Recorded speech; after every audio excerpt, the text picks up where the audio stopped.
I knew the company was heading for meltdown the moment I saw the new vice president of operations trying to open a PDF with Internet Explorer. But let's back up. In the defense contracting world, there are two types of people: those who understand ITAR, international traffic in arms regulations, and those who are about to go to federal prison. I'm the person standing between the executives and an orange jumpsuit. I'm not a team player. I'm not a culture fit, and I sure as hell don't participate in fun Fridays. I am a firewall made of flesh, caffeine, and terrifying knowledge of US export laws. My name is Tanya. I'm 48, I wear blazers that cost more than your car, and I possess the kind of resting bitch face that makes grown engineers check their math 3 times before approaching my desk.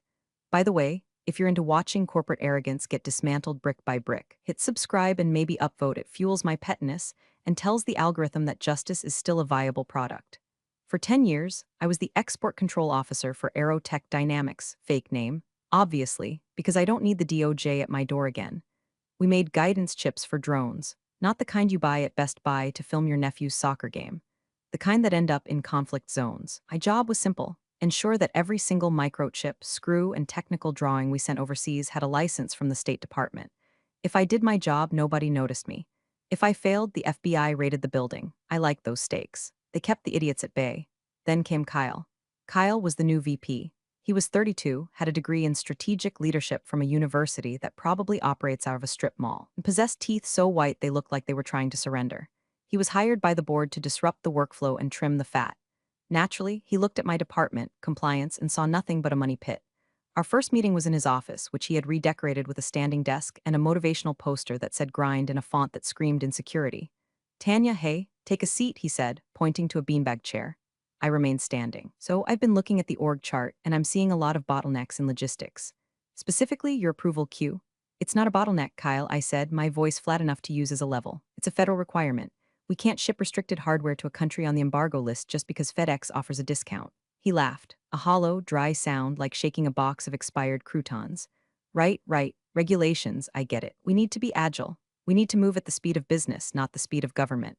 I feel like you're playing goalie when we need you to be a striker. I'm not playing soccer, Kyle. I'm playing keep the CEO from being indicted for arms trafficking. If I stop being a goalie, you don't score a goal.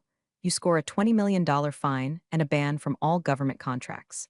He waved his hand dismissively, as if he could shoo away the code of federal regulations like a bad smell. You're too in the weeds, Tanya. You're focused on the cans instead of the cans. I need visionaries here. Also, I noticed you spend a lot of time on that charity board of yours. The one for? What is it? Literacy? Veterans Rehabilitation, I corrected. I volunteer 10 hours a month, on weekends, which is my time. Right. Well, perception is reality, Tanya. When people see you focusing on outside projects, they wonder if your head is really in the game here at Aerotech. Just a thought.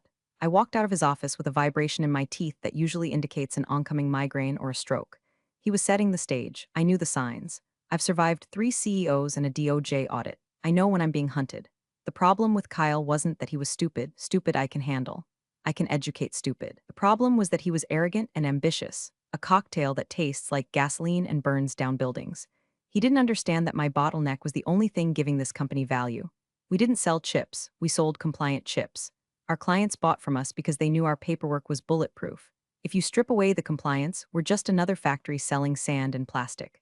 I went back to my office, corner room with blackout curtains and a shredder that could handle credit cards, and started doing what I do best: documentation. I didn't just file export licenses. I archived emails. I saved Slack messages. I transcribed voicemail. If Kyle was going to come for me, I was going to make sure that when he eventually pulled the trigger, the recoil would take his arm off. The air in the office felt different that week. The engineers, usually my allies because I kept them out of trouble, wouldn't make eye contact. The shipping manager, a good guy named Dave who looked like a walrus and smelled like Old Spice, stopped by my desk and whispered, "He's asking for your passwords, Tan." He asked IT for a backdoor to the licensing portal. "Let him ask," I said, sipping my lukewarm green tea. The State Department issues those credentials to individuals, not companies. He can't just log in as me. That's identity fraud on a federal level. He doesn't care, Dave said, looking over his shoulder. He's bringing in some consultant friend, a guy named Brad or Chad or Thad. One of those names. Says he can automate your job with AI. I almost laughed. AI for ITAR compliance? That's like trying to use Chat GPT to defuse a nuclear bomb. Sure, it might guess the right wire, but are you willing to bet the city on it? I spent the rest of the afternoon auditing the current pending shipments. We had a massive order, $12 million worth of drone stabilizers, sitting on the dock, waiting for a DSP-5 license amendment. It was going to a friendly nation, but the end-user certificate had a typo. A single digit off. If we shipped it, it was a violation. I had flagged it red. I looked at the screen, the red flag pulsing like a heartbeat. Don't do it, Kyle. I whispered to the empty room. Don't be a hero. But I knew he would be. Heroes like Kyle always think the rules are just suggestions for lesser men. He didn't know that I was already packing my personal files. I wasn't planning to quit, but I was definitely planning to survive. The storm was coming, and unlike Kyle, I had an umbrella made of steel. The following Tuesday, the calendar invite appeared in my inbox like a digital death threat. Strategic realignment and efficiency sync. No agenda attached. Just Kyle, me, and the HR director, a woman named Janice who possessed the spine of a gummy worm and communicated exclusively in sad nods. I walked into the conference room armed with a binder. I'm old school. I like paper. You can delete an email. You can't remotely wipe a 3-inch binder filled with time-stamped incompetence. Kyle was already there, practicing his putting on a portable green he'd installed in the corner. Tanya, good of you to join us, Kyle said, missing a 3-foot putt. Grab a water. Hydrate or dehydrate, right? I sat down, ignoring the water. What's the realignment, Kyle? He leaned against the table, crossing his ankles. He was wearing loafers with no socks. I hate that look. It screams. I have never done manual labor, but I will fire people who do. So here's the 30,000-foot view, Kyle began, using his hands to draw a big, imaginary box in the air. We're pivoting. The market is demanding speed. And frankly, the compliance department, meaning you, is operating on a 1990s chassis. We're moving to a compliance-as-a-service model. I blinked. You're outsourcing ITAR to who? A call center? No, to a boutique firm. Buddy of mine runs it. Dynamic Solutions. They use algorithms to scan shipping manifests. It's slick, Tanya, very slick, and it costs 40% less than your salary plus benefits. I opened my binder. The sound of the metal ring snapping open echoed like a gunshot in the quiet room. Kyle, does Dynamic Solutions have a specialized Empower official registered with the Directorate of Defense Trade Controls? He paused. His smile faltered for a microsecond. They have. Systems? They're very tech-forward. Systems don't go to jail, Kyle. People do. Let me explain something to you. I pulled out a printed spreadsheet. Last quarter, I stopped 3 shipments. One was going to a shell company in Dubai that fronts for Iranian interests. The algorithm missed it because the name was spelled phonetically. I caught it because I recognized the street address from a briefing I read in 2014. If that shipment had gone out, the fine would have been $500,000 per violation. That's $1.5 million. Your savings of 40% on my salary would have been wiped out in 10 seconds. Janice, the HR lady, looked down at her notepad, aggressively doodling spirals. She knew I was right. She also knew Kyle was the VP and I was just the buzzkill. You're being dramatic, Kyle scoffed, finally sitting down. That's the problem, Tanya. You operate from a place of fear. Operate from a place of yes. Besides, this decision has already been made. We're bringing in the consultants next week to shadow you. We want a knowledge transfer. Knowledge transfer, I repeated. You want me to teach a piece of software how to have 10 years of intuition? I want you to be a team player, Kyle said, his voice dropping an octave, losing the friendly veneer. And honestly, Tanya, this obsession with the rules, it's a red flag. It makes people wonder what you're hiding. If you're so worried about the government looking at us, maybe it's because you've been doing something wrong and you're afraid a fresh set of eyes will catch it. There it was, the gaslighting. He was twisting my competence into suspicion. It was a classic corporate move. Accuse the whistleblower of creating the noise. I have nothing to hide, Kyle. My logs are immaculate, but I'm not going to train my replacement to break the law. It's not a request, Tanya, he said, checking his Apple Watch. You need full cooperation, or we need to have a different conversation about your future here. I stood up. I didn't slam the binder, I closed it gently. I think the conversation is already over, Kyle. You're not looking for compliance. You're looking for an accomplice, and I don't look good in stripes. I walked back to my desk, my heart hammering a rhythm against my ribs. Thump, thump, thump, not fear, adrenaline. I opened my email client and saw a message from Dave in shipping. Subject, heads up, body, they just canceled the hold on the drone stabilizers. Kyle signed the override himself. He said the typo was negligible. My blood ran cold. He had overridden a federal block. He had literally signed his name to a violation before he had even fired me. He thought he was being a decisive leader. He had just handed me the nuclear launch codes. I didn't run to stop the shipment. That's what the old Tanya would have done. The Tanya who cared about saving the company. The new Tanya, the one who had just been told she was a red flag, she just took a screenshot of the override log, saved it to an encrypted USB drive, and whispered, "Bon voyage, you idiots." The trap was set. They were just waiting for me to step into it. But they forgot that I was the one who built the floor. 2 days later, on a Thursday morning that smelled of rain and burnt coffee, I was summoned back to the conference room. The mood had shifted from aggressive corporate optimism to legal Grim Reaper. Janice was there again, but this time she wouldn't look up from her hands. Kyle wasn't pudding. He was sitting behind the table with a manila folder. A security guard named Steve, who I had literally baked cookies for last Christmas, was standing by the door, looking at his shoes. Tanya, please sit, Kyle said. He didn't offer water this time. I'll stand, I said. Suit yourself. We've made a decision regarding your employment with Aerotech. Effective immediately, we are terminating your contract. I didn't blink. Cause, performance issues related to focus, Kyle said, tapping the folder. We've noticed a significant amount of company time and resources being diverted to your personal projects, the veterans' charity. I feel that your divided attention poses a risk to the agile direction the company is taking. It was a lie so lazy it was almost insulting. They couldn't fire me for doing my job, so they fired me for being a good person on my lunch breaks. I see, I said. And my severance? 2 weeks. Standard, Janice mumbled, sliding a paper across the table. And we'll need you to sign this NDA. I picked up the NDA, I scanned it. It was boilerplate trash. I'll have my lawyer review this, I said, dropping it back on the table. Kyle bristled. It's a standard separation agreement, Tanya. If you don't sign, we can't release the severance. Keep the 2 weeks, I said. I'm not signing away my right to speak about federal violations just for the price of a used Honda Civic. Kyle's face turned a shade of red that clashed with his blue shirt. Steve will escort you to your desk to collect your personal effects. You have 10 minutes. Your network access has already been revoked.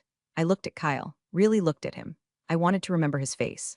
I wanted to remember the smugness, the unearned confidence, the way he thought he had just solved a problem when he had actually just pulled the pin on a grenade. One question, Kyle, I said, my voice dangerously calm. Who is the registered ITAR compliance officer as of 5 minutes ago? We have it covered, he sneered. Bob from marketing has a certificate. He's taking the interim lead until the consultants start. Bob from marketing, Bob, whose greatest professional achievement was organizing the company chili cook-off. Good luck, Kyle, I said, you're going to need it. The walk to my desk was a parade of shame. People stared. I kept my head high.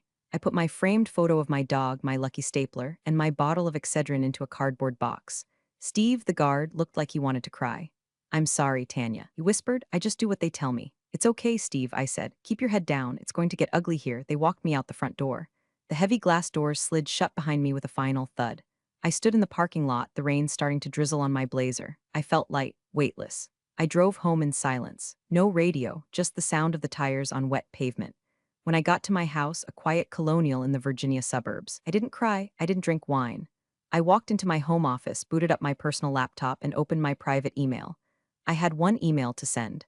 Per the International Traffic in Arms Regulations, a company must notify the Directorate of Defense Trade Controls, DDTC, within a specific time frame when their empowered official leaves the organization.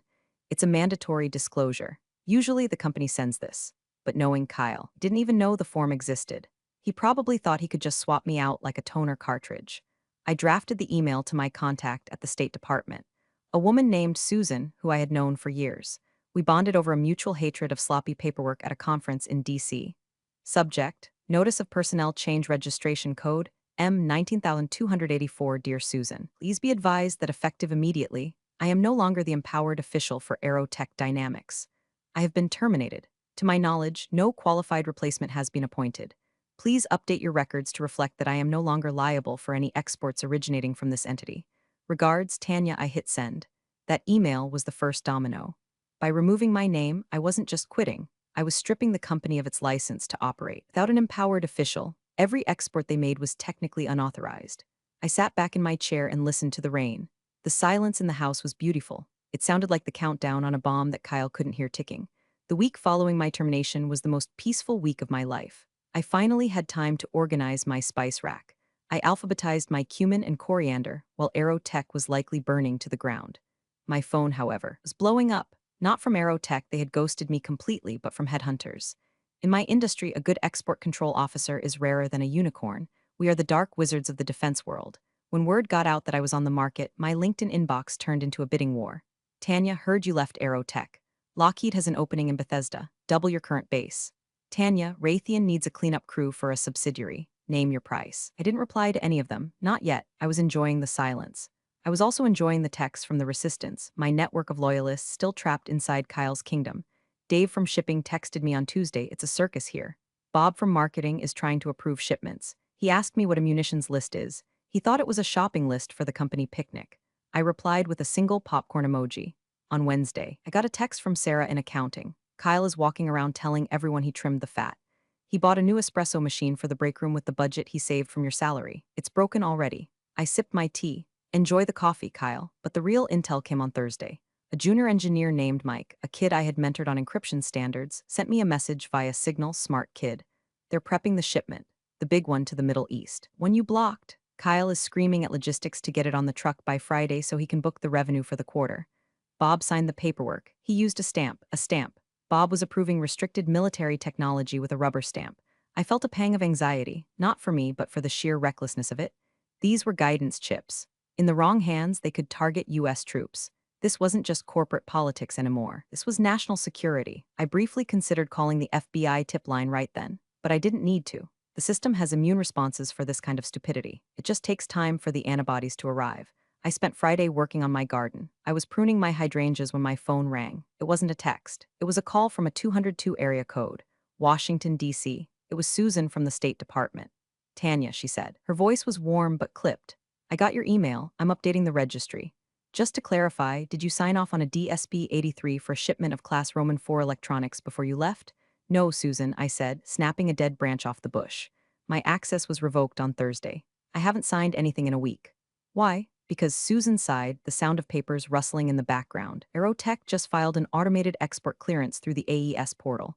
It lists you as the certifying official. I stopped pruning. My blood turned to ice, then to fire. They did what? They used your credentials, Tanya, or at least your registration code.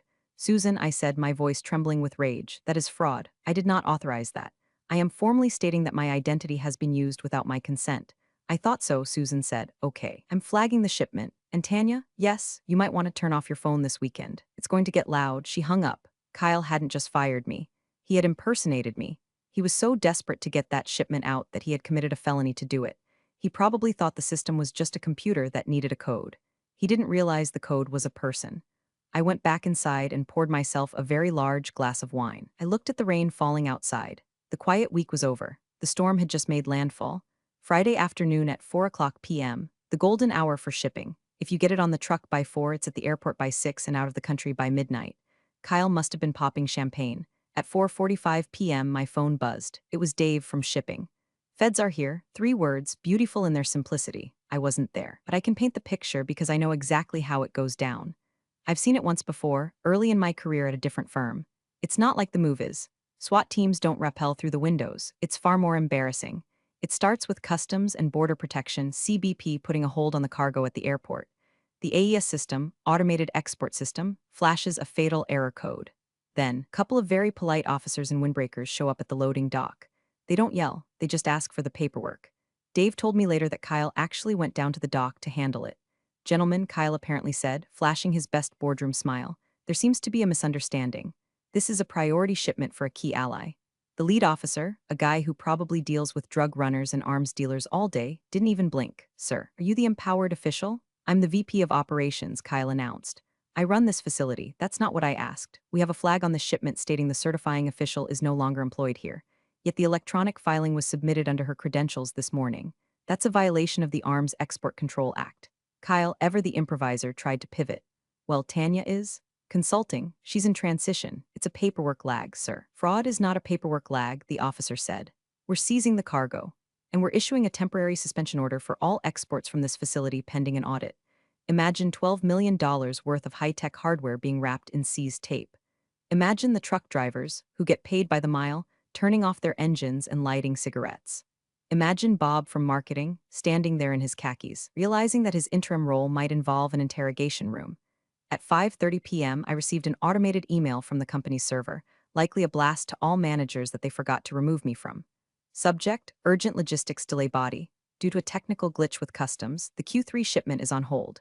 We are troubleshooting with the vendor.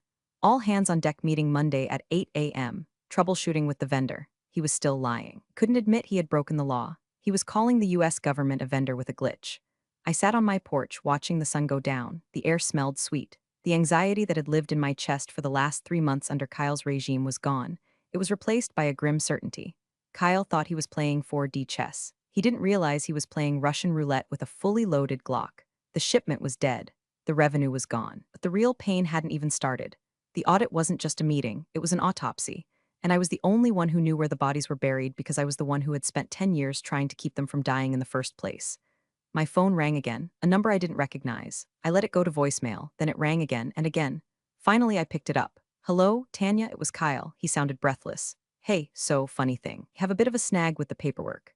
The system is acting up. I need your password for the DDTC portal. Just to, clear the cache. I smiled, a shark's smile. Kyle, I said softly, I don't work there anymore. I know, Kyle stammered, his voice pitching up into a whine, but technically you're still in the system. So if you could just give me the login, or maybe hop on a quick Zoom to walk Bob through the override, we can fix this in 5 minutes. We'll pay you for your time, contract rate.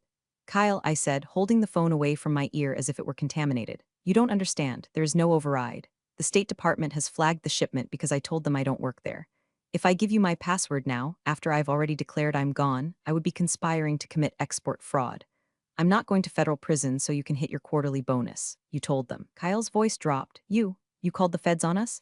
I filed a mandatory regulatory disclosure, Kyle, which you would know if you had read the binder I left on your desk. The one you used as a coaster for your protein shake. You sabotaged us, he shouted. The mask was off. The strategic leader was gone, the scared frat boy was back. You set this up, you knew this would happen. I didn't sabotage anything. I removed the safety rails. You're the one who drove the car off the cliff. I just stepped out of the vehicle before impact. Listen to me, Tanya, he hissed. If we don't ship this, the company misses guidance. Stock drops, people lose jobs. Do you want that on your conscience? Steve the guard, Dave in shipping, their jobs are on you. Ah, the guilt trip, the last refuge of a narcissist. Don't you dare put that on me, I snapped. My voice finally rose, cutting through the evening air. I spent 10 years protecting those jobs. I protected them from incompetence. I protected them from regulations that would crush this place. You fired the protector. You fired the insurance policy because you thought it was too expensive. Whatever happens to Steve and Dave is on you, Kyle. You wanted to be the visionary? Congratulations. You're now witnessing the vision of a federal investigation. I hung up. Then I blocked his number. I sat there, my hand shaking slightly, not from fear, but from the adrenaline of finally saying what I had wanted to say for 3 months. It felt like purging poison. 10 minutes later, my phone pinged, a text from an unknown number. Tanya, this is Janice from HR. Please call us. We can discuss a reinstatement package. Significant raise, please. I didn't reply. Reinstatement? To what? A crime scene. Don't go back into the burning building just because the arsonist realizes he forgot his wallet. I turned my phone off completely. I went into the kitchen and made dinner. I grilled a steak. I opened a bottle of expensive Cabernet. I ate alone in the quiet of my kitchen, listening to the hum of the refrigerator. I knew what Monday would bring. The audit team wouldn't just be looking at the shipment. Once the State Department opens the hood, they look at everything. Every email, every classification, every visitor log. They would find the interim measures. They would find Bob, they would find the lack of training. I took a sip of wine. Here's to agility, I toasted to the empty room. I slept better that night than I had in years. Monday morning at Aerotech usually started with a stand-up scrums meeting where people stood around awkwardly while Kyle threw buzzwords at them. This Monday there was no scrum, there were just suits. I wasn't there. Dave gave me the play-by-play later over beers. At 8:05 a.m., a team from the DDTC, Directorate of Defense Trade Controls, and a couple of special agents from Homeland Security entered the lobby. They didn't sign in on the iPad, they flashed badges that stopped traffic. The lead auditor was a man named Mr. Henderson. According to Dave, Henderson looked like he was carved out of granite and disappointment. He wore a gray suit, carried a black binder, had eyes that had seen every excuse known to man. We are here to conduct a directed audit regarding unauthorized exports and credential fraud, Henderson announced to the terrified receptionist. Please summon the senior leadership. Kyle came running down the stairs, trying to look in charge but sweating through his shirt. Gentlemen, I'm Kyle, VP of Ops. I'm sure we can clear this up. We have a coffee bar upstairs if you'd like to. We don't want coffee, Henderson said, his voice filling the lobby without being loud. We want your server logs, we want your visitor records, and we want to speak to your empowered official. Right, Kyle said, his smile twitching. Well, we are currently in a transition phase. Transition is not a compliant status, Henderson said. He motioned to his team. Secure the records room. Nobody touches a computer until we say so. It was a raid, a polite, paper-based raid. The agents moved through the office like water. It went to my old desk. They went to the server room. They went to shipping. Dave said Bob from marketing was found hiding in the break room trying to delete emails from his phone. An agent gently took the phone out of his hand. That's evidence, sir.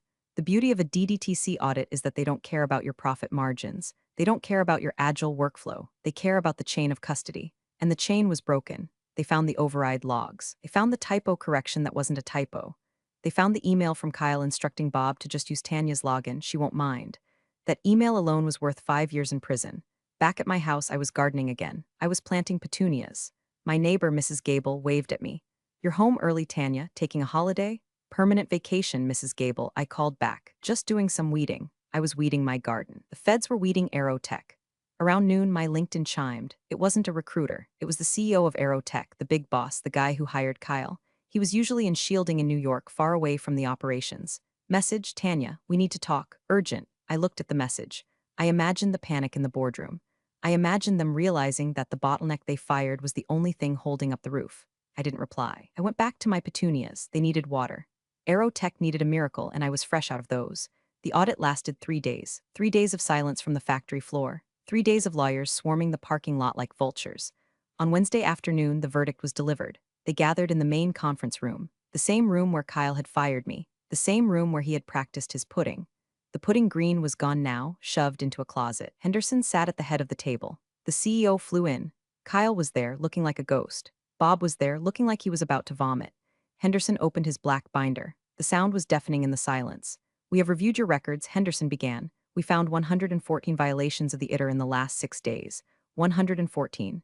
Every email Bob sent to a foreign vendor with a spec sheet attached, violation. Every time they accessed the server from an unsecured laptop, violation. The shipment, major violation. The fines for these violations, Henderson continued, start at roughly $500,000 per instance. However, the most concerning issue is the systemic lack of oversight. He looked directly at Kyle. You knowingly used the credentials of a terminated employee to bypass federal controls. That is criminal intent. Kyle tried to speak. I was trying to be agile. You were being reckless, Henderson said. He closed the binder. Snap. Effective immediately, Aerotech Dynamics is suspended from the Defense Trade Control Register. You are debarred. You cannot export a single screw until this investigation is concluded and a consent agreement is signed, which, given the severity, will likely take years. Debarment. The death penalty. It meant they couldn't sell to the military. They couldn't sell to foreign allies. They could only sell to nobody. The company was effectively dead. The CEO turned to Kyle. I wasn't there, but Dave said the look on the CEO's face was one of pure, unadulterated hatred. Pack your things, the CEO whispered to Kyle, and call your lawyer. We aren't paying for him. At that exact moment, across town, I was sitting in a coffee shop with a woman named Alina.